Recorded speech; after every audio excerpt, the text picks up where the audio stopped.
We're your trauma dumpsters. Mostly unqualified, but therapy's expensive and we're funny. I'm your trauma dumpster, Casey. And I'm your trauma dumpster, Megan. Let's get into it.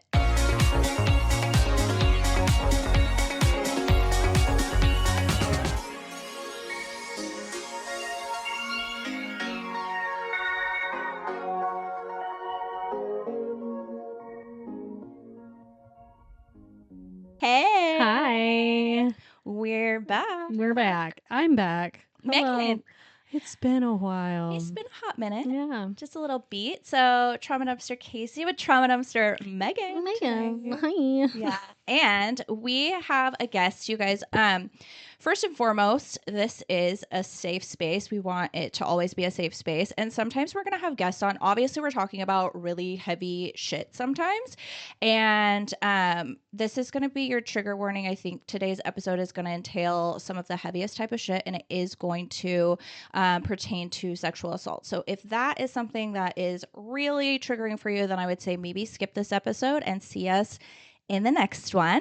But with that being said, we always want to give our guests the option to be anonymous or to change names. And today we are here with our guest, Sarah. Hi, guys. Hey, Thanks Sarah. for having me. Yeah. And we are going to, if you've listened to other episodes, to protect ourselves and then also to protect our guests. Well, the last episode was just to protect myself from getting sued for defamation when we left out names. We are going to change names today. So we are going to drop names, but they are changed for Sarah's protection. So welcome. Thank you, guys. Yeah. Thank you. Thanks for Thank coming you. on. Thank you. Yeah. I'm happy to be here. A little nervous, but that's okay. You know what, though? That is just, and it's a scary thing because it's one thing to talk about your trauma in like a safe space and then to be vulnerable, to come on a place where you're like, oh, this is actually going to be out there for however many people to listen to. So being nervous is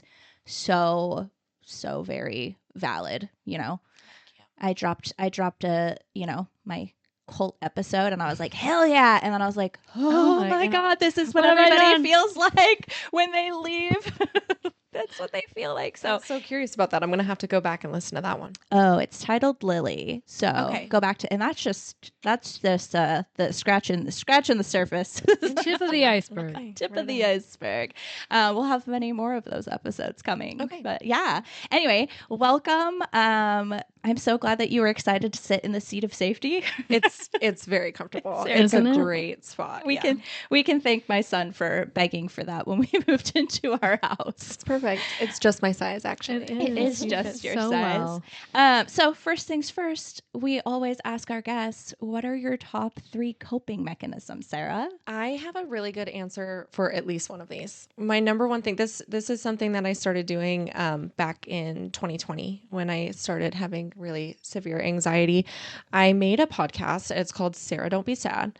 And it's all of the songs that I know by heart. And anytime I'm feeling really anxious, I put on that playlist and I say the words to all the songs. And that has helped me so much with, I have really bad driving anxiety. So I play that in the car and it keeps me from hyperventilating. Oh, that's so cute. So that's the first one. Another one, I definitely think that my brain has done the big number one for me by frankly blocking a lot of stuff out. So there's quite a bit that I don't really recall, and I wouldn't say that that's a chosen coping mechanism, but yeah, repression. But it's effective. Let me tell you, it's a lot effective. It works. And then I have a really great support system. I definitely do. You know, like I drink on occasion. Sometimes I smoke weed, but which to be clear is legal in the state that we live in. Yes. Even if it wasn't, who cares? Nothing. I did definitely have a period of my life where I did use like substances pretty heavily. And I'm like 3 years out from that part of my life, but stuff that's true for today is just like I try to be a little bit healthier. So like having a really good standing with close friends, and I have an amazing fiance that has just absolutely changed my life and been very understanding for a lot of the stuff that I've been going through. So talking about it, music, and then my brain does the rest of the work. Thanks, brain. Yeah. Thanks, brain. Thank Yeah. you. I love that. I love that. Okay. So I always, Megan knows you. I do not.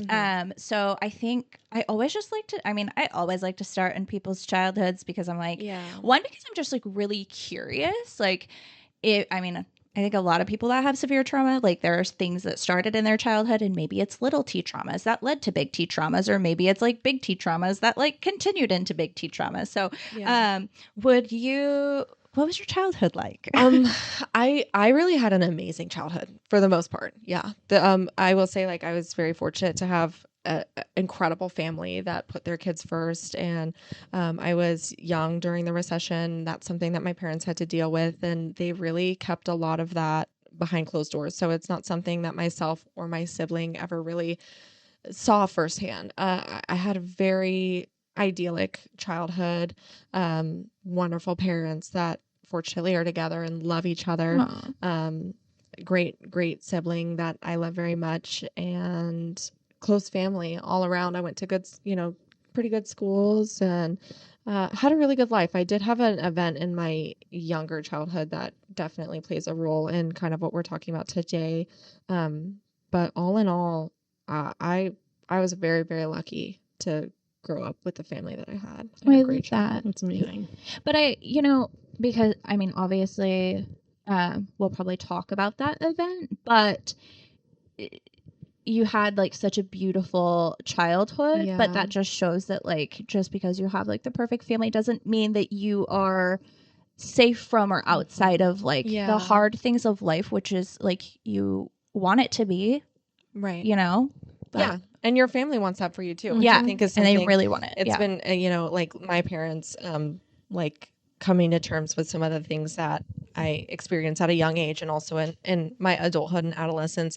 It was really hard for them because, obviously as a parent, you just want your kids to be happy and safe, and things like substance abuse, sexual assault, unfortunately, like those things don't discriminate depending on what your childhood looks like from the outside or the inside. So that's a bummer, but it's okay. It's okay. It's not okay at all, but It's not okay. I get to be on a podcast now, so Everything's fine. Just what every victim wants. A podcast. Yes, precisely. Well, this is my sick little way of not going to therapy. So I love it. I'm here. This is how Casey copes. this is how Casey copes as she starts a podcast to talk about everybody else's trauma, so we can Perfect. talk a little bit about mine. I love it. Okay, so the event that initially kind of led to like the bigger things. Are you comfortable like going into? Yes. Yeah. I had a neighbor who was a couple years older than I was like 5 or 6 at the time, and I believe that he was, I would say, if I had to guess, between the ages of maybe 8 and 10. Okay. And he, it's a bummer because oftentimes, and this isn't a blanket statement, I don't know what happened with him, but they do say that often, and when I say they, I don't know who says that, but they do say that. They say it. Some say that oftentimes when children are exhibiting like sexual abusive behaviors on other children, unfortunately that is learned behavior. Yep. So I have a lot of like empathy as I've grown up for this child. But he was a neighbor, and there was a summer that was spent with, and again, I don't really remember lots of it, and I was so young when this happened, so I don't really necessarily see myself as a victim because I didn't really know what was going on. Yeah. But there was a lot of, I remember bits and pieces. Like I remember being in the garage with him, and like he was like exposing himself to me and like touching me, and like I remember what I was wearing. Yeah. And there was like, I remember being in like some sort of like almost like a crib type situation. I remember that his stepdad was around. I don't know that he participated or was aware, but I remember memories of him. And that is interesting to me because I don't remember the mom at all, even though I know she was there. Yeah. So it's really just bits and pieces, but I ended up telling my parents about it. When you were young? Yes, when I was really young, because I didn't know. It just like I probably was like guess what happened to me today? You know, Yeah. like it was probably very casual. Guess what I saw Guess what in I the saw? garage? A penis. Yeah. A penis. And Yeah. then, so, and not to be too graphic, but like there was definitely like inappropriate touching that happened there. I don't believe that I was like, I don't believe that it was sex. Yeah. Yeah. None, Which I think at like 9 or 10, like when those things are happening, there's still not that like, oh, right. Like penetration, and like nobody there's knows. it's just like the touching and like these are the parts, right. and you know, sometimes people touch these parts, Right. and like it's not usually like, I don't think kids fully understand that concept. Right. Absolutely. So it usually is, I think. Yeah. And kid on kid, I can't remember the statistic, but kid on kid molestation is like one of the most common, Right, but it also is unfortunately. because like a lot of times they're perpetuating the things that are Yes. being done Yeah. to them. Right. Which by is so sad. It's so sad. But my parents were made aware, and I remember that they like said like, okay, if, like they talked with this boy's family and informed them of what was going on, and they said like, if this continues, like let us know.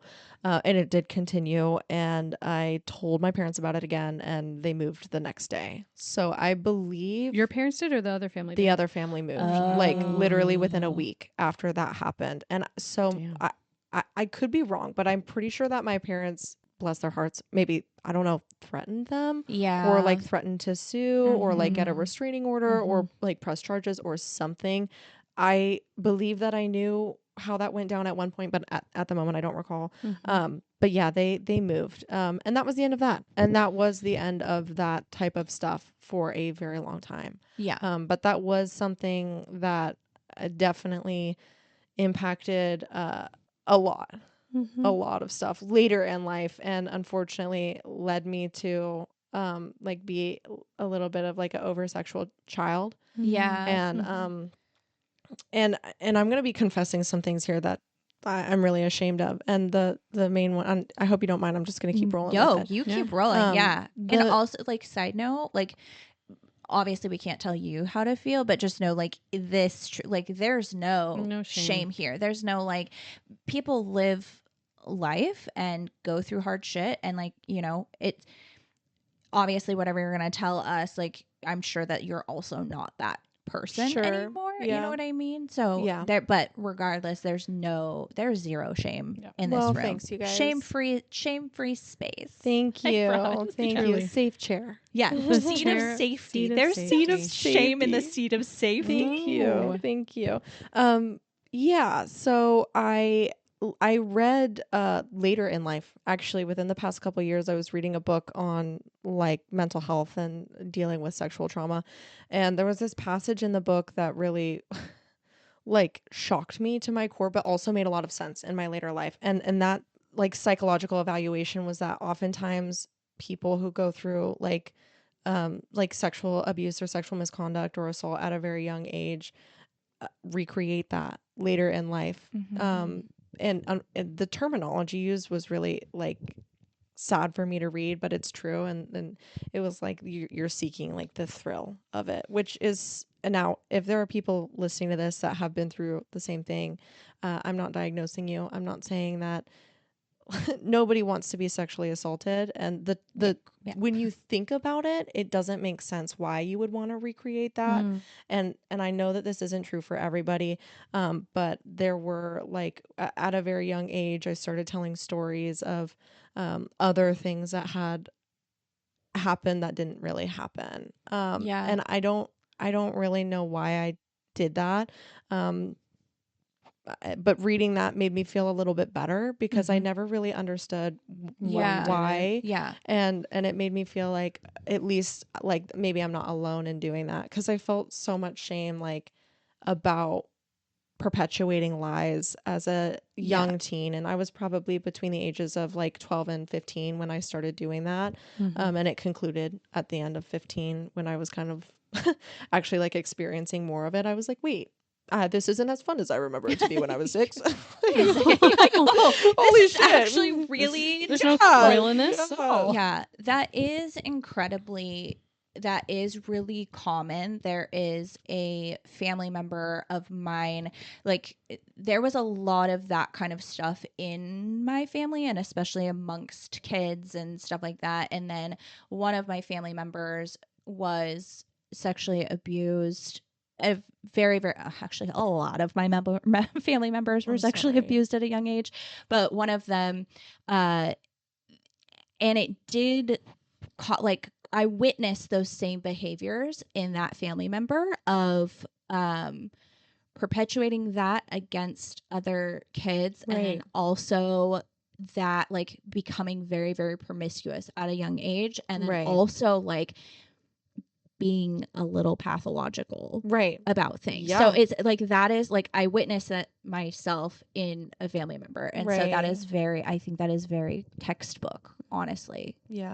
So that kind of stuff was happening, and I've since like reconciled with a lot of I lost a lot of friends through that like phase of my life, which is, I do not blame them. Like I was a very, very like attention seeking. Is that who you were telling? Was your friends, parents, at the time, other adults, or just your friends? A combination of all thereof, really. And again, it concluded a while ago, and I remember having a conversation with my parents where like I was like, I can't stop lying, and I don't know why. And like, I'm afraid of who I'm becoming and like the person that I am. And like, I don't feel like I'm a good person, but I can't stop.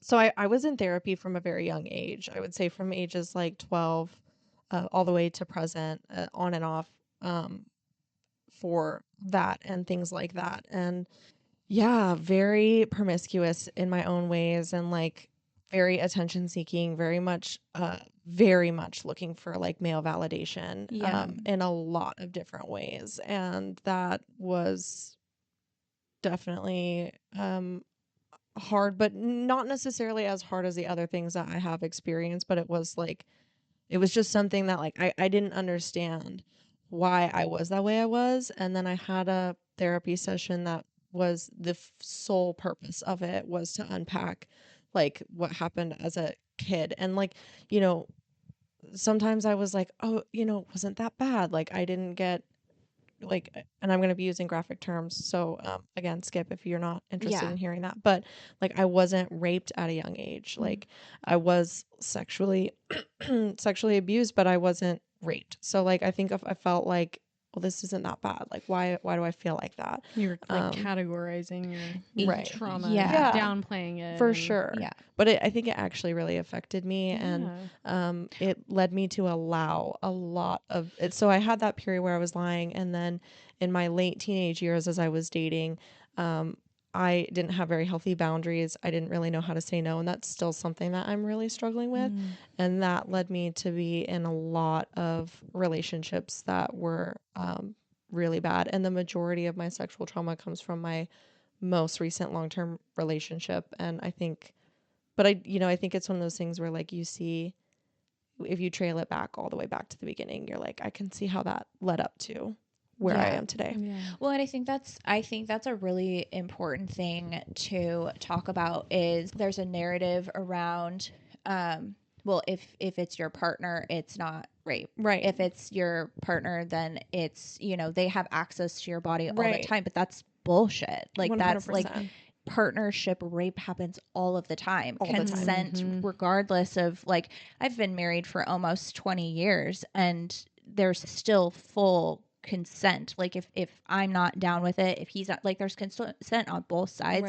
But I do think that there's this narrative that like if it happens in your relationship, it's not that, but it is. And I think that's a really important thing. I think this is a really important thing to talk about anyway. And I think you're incredibly brave for coming on here and talking about it. Absolutely. So like obviously, yes, this is like a, we joke and we lighthearted and it's, whatever, but there is also a purpose of like to give people a voice, and then to also encourage other people to use their voice and talk about the things that happened to them, because the only way to stop that shit from happening is to talk about it. Yeah. Thank you. So your relationship, did the addiction portion of your story, or like the mild like abuse of substances, did that start happening before the further sexual trauma, and do you think that contributed to it, or did that come like later as a coping mechanism and mostly just like the childhood stuff kind of like pushed you into maybe questionable relationships? That's a really good question. The substance abuse problems that I had stemmed from like ages 19 to 21.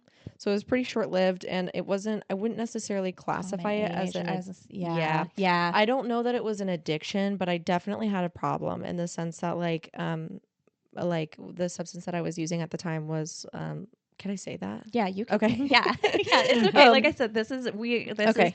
You can say fuck, you can say drugs, you can say you can say whatever. You can say it all. I like You this can say chair. it all. It's a safe chair. It's a good chair.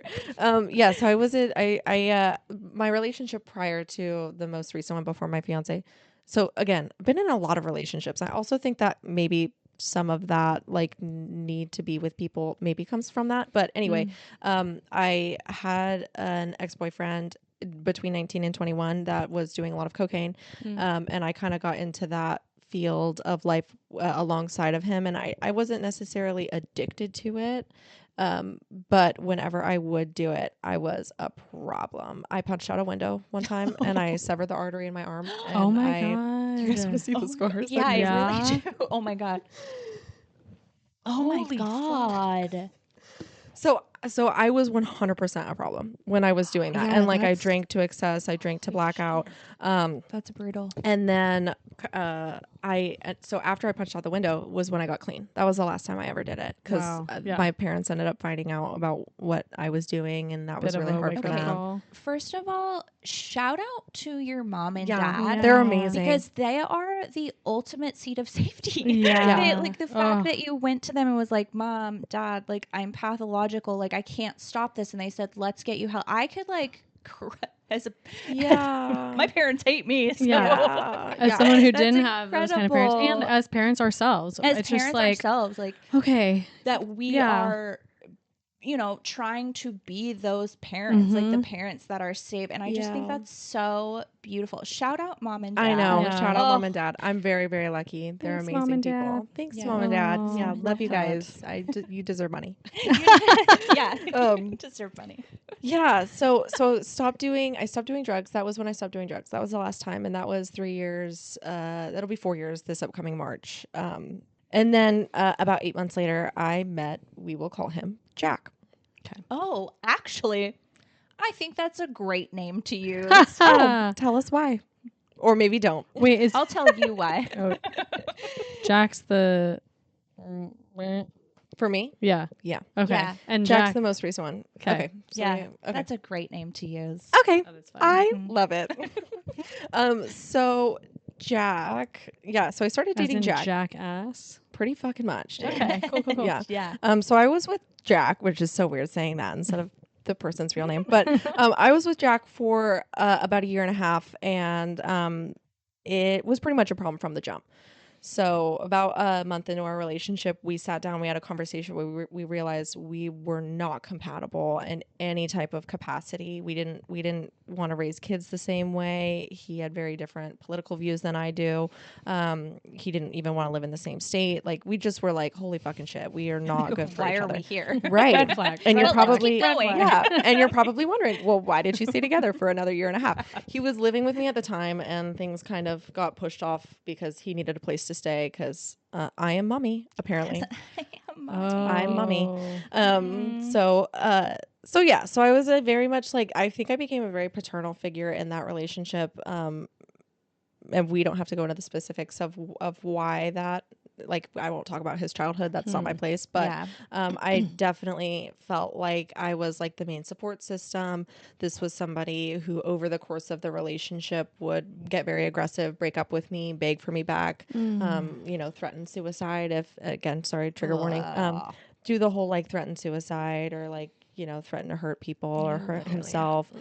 So it was a very, very, very difficult relationship to get out of. And it just escalated. And he was extremely sexually aggressive and abusive. And I only remember having intercourse with him 4 times. Oh my god. So I have picture memories of some of the other times. I will say 2 of them were the first 2 ever times we hooked up, and they were both nice. So I remember the 2 good ones. But that really paints a picture. Like the rest of them were really bad, and we were together for a year and a half. Your brain just blocked the rest of it. I do not remember it. Complete disassociation. No. That, or it's like it's sometimes it feels like they all blended into one really bad picture memory. Okay. Yeah. But either way, it's a repression kind of. Ugh. Yeah. Jesus. And that was really, really bad. He never punched me or hit me. He did yell. He did get very aggressive. He threw things, and there was this one time he yelled at me, and it was his birthday. We went out to dinner. I took him to a Mexican restaurant, and this was the kind of guy where like he's gonna get mad at you no matter what you do. So like I felt like at that point I was already really walking on eggshells in the relationship, and I went out to dinner I took him and his sibling and the sibling's spouse to dinner at a Mexican restaurant, and they asked me, do you want us to sing him happy birthday, or do you want us to just bring him his birthday shot of liquor? And I didn't want to embarrass him. So I said, just bring the shot. Yeah. And this was probably maybe a month and a half before we broke up for good. But they brought him the shot. There happened to be another birthday in the restaurant that night, unfortunately. And they went over to their table and sang happy birthday. And he turned to me and he asked if I had asked them to sing him happy birthday. And I said, oh no, I didn't. Like, I didn't know if you would want that. I can absolutely go do that. And he turns to his sibling and he says, this is your fault. She doesn't want to celebrate my birthday because you're not feeling good. And because the sibling was nauseous that day, and he's like, he called me a bitch.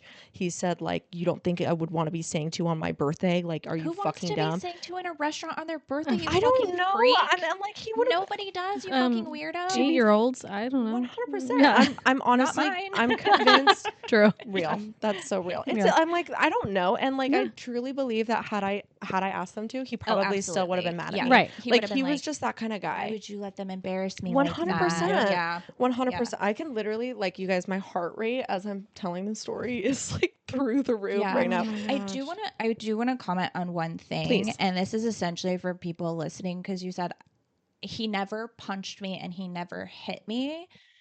I want people to keep in mind, punching and hitting is not the only thing that constitutes abuse. Right. It's the manipulation. It's like they don't even have to raise their voice at you, but like all of this is abuse. Psychological. It's all and sometimes maybe he should have punched and hit you because that would go away. Right. That like bruises would heal. Honestly, you know what I mean? Like, it's very true. Yeah. I just wanted to. I think that's really good to say. And I will say, like, I am aware that what I went through was an abusive relationship. And we can talk a little bit more about the sexual trauma. I do want to tell this story though, because it's kind of, in hindsight, it's a little bit funny. Yeah. So he's yelling, and like people are looking over at our table. I just fucking break down. Like I'm like in tears at the table. I was like couldn't find the words to say. I just didn't know what to do. So I get up and I leave the table and I go in the restroom to like compose myself. He fucking leaves me there. He gets in his car and he leaves. What the fuck? And I was like, happy birthday. Fuck. Oh my God. We broke up I think we broke up for good like 2 weeks later. And you know, funny enough, I actually don't know that I would have found the strength to leave if he had, because again, he was the type of person where he gets mad at you and he breaks up with you. Yeah. And then you know, 8 hours later, he's like, just kidding. Yeah. Just kidding, motherfucker. So he couple weeks later, he's coming back from California. I don't remember what happened. Oh, this is another story, but we don't have to get too. I don't want to take up too much time with stories, but that's what we're here for, babe. Okay. This is just to talk about stories. So I'll tell the breakup story. I'll tell the breakup story, and then we can kind of talk. I mean, honestly, the sexual abuse, there's only so many ways that you can really talk about that without like saying what actually happened. But obviously it was a very sexually abusive relationship. He was very forceful, very aggressive, very hurtful. It sucked. But he was driving back from visiting family and he was on the road, and I called him on my way to breakfast, and I just said, just want to let you know I'm thinking about you, like I care about you, I love you, I hope you're driving safe, blah blah blah. And I will say I was super checked out of the relationship at this time, like, and had been for probably about a year. So like I don't necessarily know that what I was feeling was romantic love. I definitely cared about his well-being and like felt, again, almost like a paternal care for this person. Like maternal. Yeah. I just feel like I have to say that because like, like saying that you loved somebody is a serious thing to say, and this was not that. This was not a loving relationship, and what I was feeling was not love. So although I said I love you, was that true to how I was feeling? No. Anyway, I call him, I let him know that I care about him and I'm thinking of him. There's some other person on the road that's like road raging, and he ends up pulling off with this person. I don't know where he is. I have him on the phone. I start recording I actually have a recording of this phone call. Oh my God. And he's yelling at this other person, come on, like slow down, like it's 60 miles an hour, it's blah blah blah. He's like, what's the problem? Like, he's very much like instigating an argument. I know that Jack has a gun. Oh God. I am aware of that. I do not know if this other person is armed. So I'm like, just leave. Please leave. Like, it's, like, just get in your car and go. It's not that deep. He hangs up on me, and then he calls me back a couple minutes later, and he's like, I can't stand it when you're fucking yelling and crying at me. Like, you need to calm down. Like, he was very aggravated, and I was like, actually, I have a recording of the phone call. I wasn't fucking yelling. Yeah. Like, I wasn't yelling. So anyway, he's like, so this is important. So he calls me back. I'm at breakfast with my friend. And this is the kind of guy where if you say something to him over the phone that he doesn't want to hear, he will hang up on you. Oh, I have classic little twat. Yes. It's rough. It's rough. So I have only done that once, and this was the time that I did that. So I'm at breakfast with my friend. He calls me back and he says, I can't fucking like stand it when you're yelling and you're fucking crying at me. Like, you made me throw my phone. You made me this. You made me that. You're like, was I in the fucking car, you idiot? Did I grab your hand and make you through? No. Yeah, no. Put it down. Yeah. Put it down. Put it down, Jack. Put it down, Jack.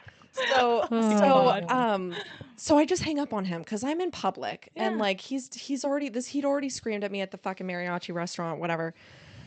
So I hang up on him, and he texts me and he's like, we're done. And I'm like, fucking great. Oh, Hallelujah. no. Hallelujah. I'm gonna cry. Yeah. So 8 hours later, I grieved the relationship this day. I really did. Like, I felt super guilty. And he had a substance abuse problem, and not long before that I had found out about it, and he had been like, well, I really need you. I was like, I don't want to be with you. And he did the whole manipulation thing. So anyway, I was fucking done. Like, I had been done for a really long time. I knew that what I was experiencing wasn't love. I knew that I was going to be unhappy down the line. I knew that this wasn't somebody that was going to be kind to me. Anyway, 8 hours later, he's like, oh, just kidding.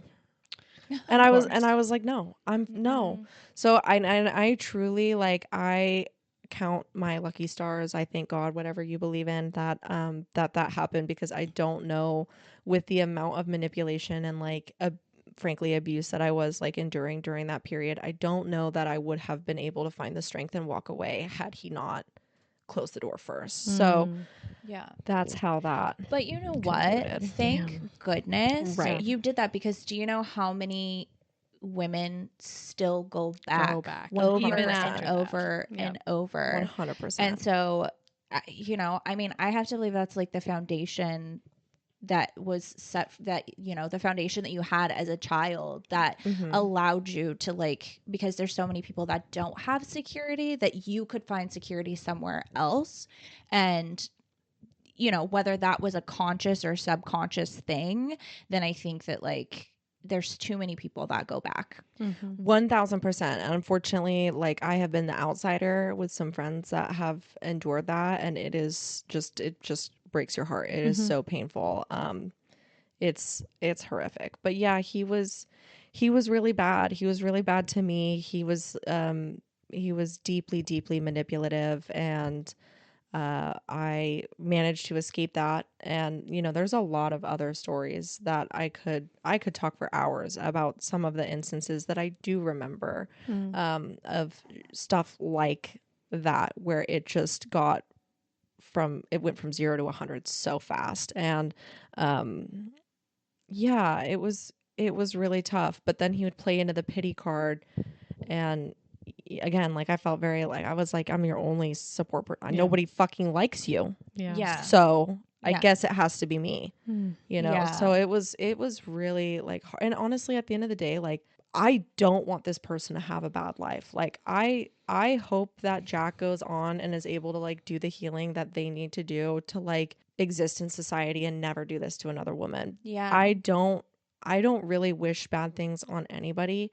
I don't sit here hatefully. I do feel really bad for myself, honestly, because he did, unfortunately, ingrain in my head, like, if you are not providing sex, you are not worthy of love.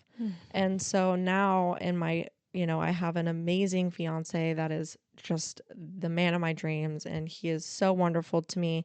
And this is still something that I wrestle with. Like, I have to, and I honestly have been, this is like great timing for me, because I really wanted to, like, go to therapy to, like, address some of that, because it's not fair to put him through that. And, you know, like, I have a hard time saying no, but then I get upset.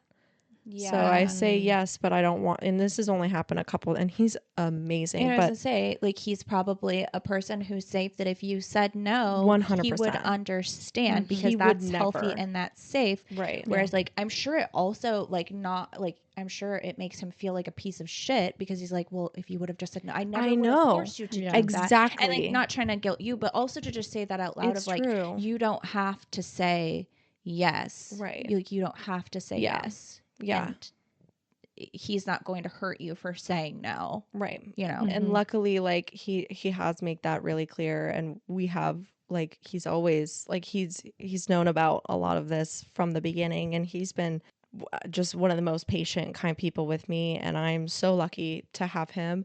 And everything that happened in my life has led me to that. And so I would never change anything, because I get my beautiful forever from him. And that's just the biggest blessing this world could give me. But yeah, it was really rough. And there was a lot of obligatory stuff that happened, and like, a lot of being held down. Yeah, and there's no one type fits all with abuse. So my story just being like, okay, I know that I went through some shit. You could very well be going through your own shit, and it might look very different. So this isn't like a one type fits all. So, and that was like a very regular thing. Oh my God. And that was like, and I would be like fighting to break away. And so it's affected me in a lot of ways. I have a really hard time, like, feeling safe even now. I have a really hard time with intimacy. I have a really hard time becoming aroused, and that's something that like, sucks as a fucking young woman, and like, my fertility prime, to not be able, like, it's almost like I have a fucking erectile dysfunction, which is okay for those of you who are listening that do. ED is okay. It happens to everybody. ED is okay. Yeah, me too, okay. babe. But it's not. I mean, it's not okay, because it was taken from you. It was somebody caused damage to put you in that. Listen, we all want it, and we all don't. Like, there are times that, but for you to want it and not be able to, only, like, your body to go in a trauma response because somebody fucking stole that from you. Listen, you said, I don't hate people and I don't want bad things to people. You know, I think there's not enough hating people, honestly. And here's the thing. More. I think, listen, there's a person, I don't carry it in my bones. I don't carry it in my body where I'm going to give myself cancer. But there's a person that I think, and I don't think about it every single day, but if on any given day you asked me, like, hey, what do you think about this person? I'd be like, oh, hope he fucking dies today. Real. And that's probably a really aggressive thing to say, but, like, literally, I don't want good things for him, because he doesn't deserve good things. And when you harm people in that way with no remorse, and you can say that it's like, oh, the trauma that was done to you. At a certain point, you become a fucking adult. And you have to take ownership of your shit. Don't perpetuate the shit that hurt you and broke you. You know what I mean? Yeah. I don't know. I'll hate him for you. You know, there are definitely days where I do. Yeah. There are definitely days that I do. I try not to carry like ill will towards people because it doesn't serve me. Precisely. And I've done enough that he's not in my life and he will never be in my life again. Yeah. And so I think I focus, first of all, I love that for you. And thank you. Yeah. And thank you. But me personally, like a big part of my healing journey is to focus less on hating others and more on loving myself. Yeah. And that's that's really important. I love myself a lot, so I have space to hate other people. Yes. I do. It took me a long time to get here. And again, and I think that like I don't carry that. Again, I think if you like seething and hating people and like you can make yourself like physically ill, and disease can come out of hate. Yeah. I don't hate like that. I hate in a way that it's not going to affect me. Period. Queen. Love you. Period. That's amazing. I'm above all of this. Snaps for Casey. I love that. Yeah. As you should. As you should. Took a lot of life. Yeah. To hate like that. Yeah. Good. I love that. Yeah, absolutely. Anyway, though, it's, I think for me, like the next phases look like really working with my current fiance. I don't know why I just said current. The fuck. It's like that trend. Here with my current husband. Well, I think we're talking about so many different people. So I have to say fiance. Like who I'm with right now, not that fucking douchebag. Yeah. But my soon-to-be husband, like just taking the time with him to work through a lot of that stuff, and like he's been amazing, and I've come a really long way, and I have like as far as like not feeling like the ability to like perform sexually, that's changed a lot. And since being with my current fucking shit with my fiance, he's helped me with a lot. I've overcome a lot. He's gonna laugh when he listens to that. But anyway, I'm good. And you mentioned you wanting to seek therapy again to work through that kind of stuff. Yeah. Therapy's great. That was one of my coping mechanisms. That's a great one. It's a good one. It's honestly, it's one of the best. Mm-hmm. Yeah. It's one of the best for sure. Sometimes just starting a podcast instead of going to therapy like also pretty good. I don't know. Yeah. But this is the other thing that I want to say. Like obviously like we're all in marriages and like whatever, but I think society puts such an emphasis, like if you're not fucking like rabbits, then you're probably not in love. You're probably, you know what I mean? But there's like, that looks different for everybody. You know what I mean? And like, yes, you want to, you want to show up for your partner because when you love somebody and you love somebody in that way, you want to put your love on display and like enjoy that in your marriage. But at the same time, if it is really, really love, there's gonna be grace for that. There, like, there are seasons that like it ebbs and it flows, and like some seasons are hotter than others and stuff like that. But I think that like, and especially when you've been in a like, obviously yes, society, but also when you've been in an abusive relationship where that was the biggest point of control and abuse, and probably the most important that's what thing. He equated to love, or you equated to love. Like that's what you. Yeah.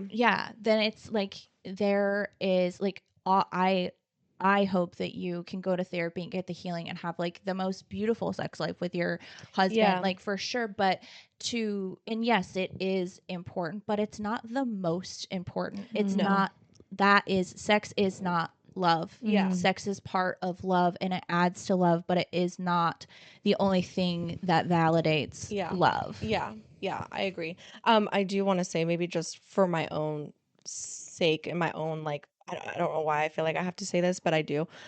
We have an amazing intimate life. Hell yeah, girl. Hell yeah, brother. We be getting down. we get down. But there are definitely times. There are times where I get in my head, or I get stage fright. I get a little performance anxiety. I get a little scared. And that has zero to do with my husband, my fiance, and everything to do with, unfortunately, the guy that I was seeing and some other stuff that I've experienced and everything that I allowed to happen and the way that I allowed my brain to be groomed. But yeah, it's for anybody that is experiencing that, like, it definitely maybe not for everybody, but like I do think that like those are things that they can get a lot better and you work on them, and with the right partner, sex is safe, sex is special, it's sacred, it's trusting, it's loving, it's gentle, and it's good. So absolutely. Yeah. Thanks. True. Yeah. Thank you for coming on here. Thank you for being so like truly so brave for coming on here. Vulnerable. I think, like I said, I think stories like this, as hard as they are and as uncomfortable as they are, I think they are really important to share, especially in this fucking world that we live in right now. Yeah. And like, believe women, listen to women, stop fucking abusing women and stop fucking abusing children. If there's one thing I'm gonna do is hurt a kid, I'll fucking come for you. Yeah. Good.